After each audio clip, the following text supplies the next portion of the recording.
There are plenty of stories and comments out there about some of the more expensive Star Citizen purchase options, which quite rightly point out that a big part of the game funding is delivered by constant ship sales for cold hard cash. But many of us often try to point out that it's not the only way to unlock content for Star Citizen. Indeed, most of the ships reviewed on this YouTube channel have been paid for with humble Alpha UEC and not real dollars.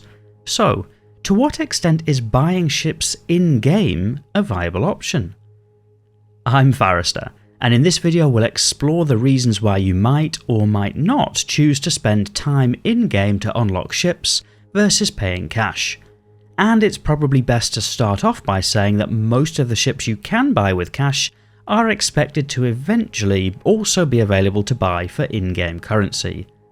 There may be some artificial limitations on that, such as limited availability, in the same way that some of the cash sales are artificially limited, but the developer statements all seem to reassure the player base that you don't need to spend big on the store page. Those that do may have different reasons, and are certainly supporting the Star Citizen project by doing so. Whilst for many that might not be the sole motivation, it is a core part of the current financial model of the game. It's also worth adding that the same amount of money holds different value to different people depending on their circumstances. To some people, $100 is a lot of money to spend on a video game, but to others it's just loose change. Everybody has their own financial situation and priorities, and that's just part of the variety of life for many. But time is also of different value to people. To me, personally, playing the game is an enjoyable way of passing the time, and more hours in-game in the different gameplay loops to earn Alpha UEC means more value out of the money spent on the game. Others will feel differently, and if they can get all of the ships they want without having to grind by offering up their wallet instead, that's a valid choice for those people. This is especially fair when current progress is regularly wiped, so anything currently earned in-game will likely need to be earned again in future, whereas cash purchase ships are currently persisting through wipes.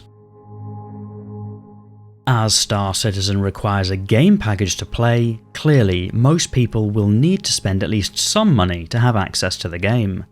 But one of the aspirations behind the project seems to be to avoid a pay-to-win scenario. There seems to be an ambition to eventually balance ships so that player skill is a key factor, as well as player count, with some of the larger, more powerful ships requiring multiple players to operate effectively.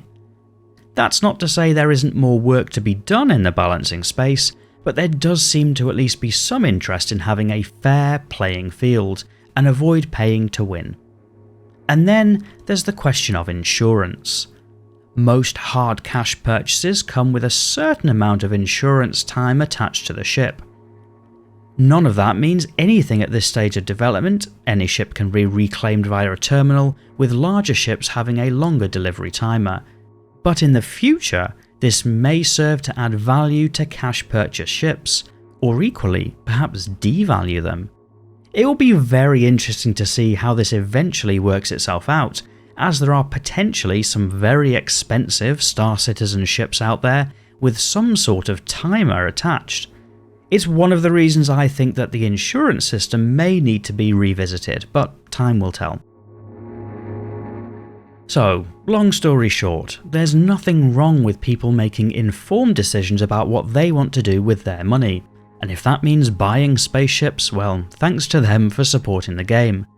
For many, or perhaps even most, buying with in-game currency is likely to be the way to go, to keep the total spent on Star Citizen as close as possible to that of a regular AAA price tag.